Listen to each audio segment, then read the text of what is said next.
The new millennium is just around the corner, and id Software is going through some birthing pains. Every project, but the last couple ones we had been considering, well, is it time to remake Doom with new technology and all that? At the end of Quake 3, we did have a little bit of an internal spat over where we were going with the next project. The only kind of foregone conclusion was that it was going to be single-player focused because there was a good contingent in the company that wasn't happy with the Quake 3 kind of activity level of gameplay. We wanted to really create this scary, intense, action-packed horror game, and everybody is much more afraid when they're alone.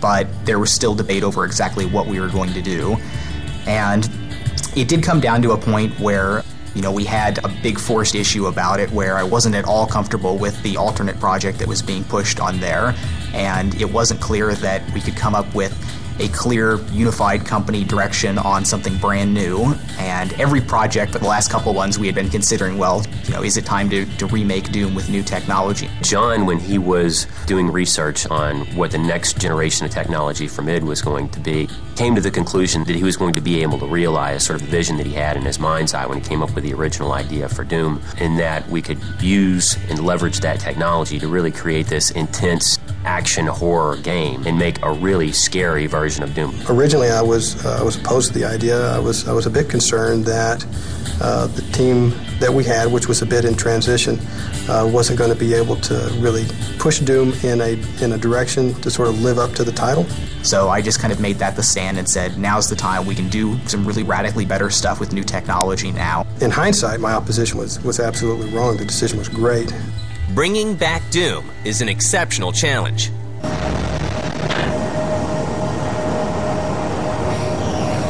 We've got you, Dark Star. You are set for lockdown. Welcome back. If there was a hall of fame in computer gaming, I can say with all the humility in the world that there's absolutely a place at the top, or certainly near it, for Doom and Doom 2. And, there's almost a reluctance to go back and mess with the formula, almost like, a Hall of Fame running back coming out of retirement. Is he going to just sort of destroy his legacy? Doing Doom 3 was a very tall order because Doom was such a mega successful game that we really had to evaluate what we wanted to do. What do our fans really want us to bring back from the original? And then what can we add to the new Doom 3 to make it, so much better? You have a game that people it becomes a part of their life, and they spend so many hours playing with it, they almost develop some sense of a relationship with the game itself, that they have some ownership of it.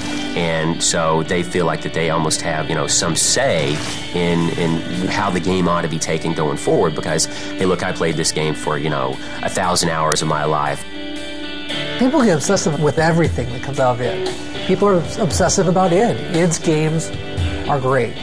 One of the reasons people respect id is that id never turns its back on quality.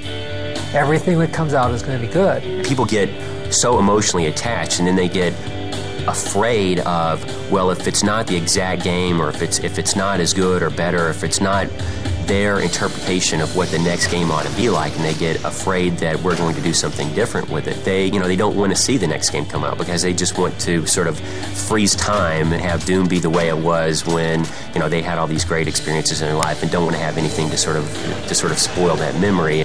We definitely understand, people's emotional attachment to the properties because we feel it too, and at least as strong as they do.